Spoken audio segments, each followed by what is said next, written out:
Well, hey everybody, it's Buddy, and I'm at the Burger King job site. I wish you'd look at this mess. Look how high the dang snow is. It's crazy. Now those are trussed, and they're covered with snow. They just brought them out here. You can see them. Let's zoom in on them. They didn't even cover it up, and they knew snow was coming.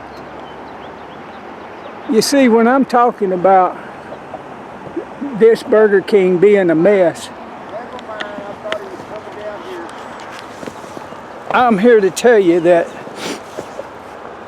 you're going to spend thousands and thousands of dollars for trust, and you're not going to put a tarp over it, knowing that you're going to be shut down from the day you brought it here for probably another 4 or 5 days.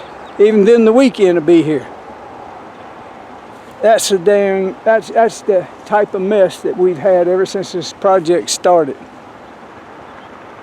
All right, that's an update on Burger King. Ain't much. I don't feel like trying to make anything out of it.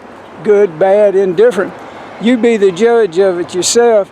Would you buy thousands and thousands of dollars worth of truss and then let it get wet and snowed on? I don't think so.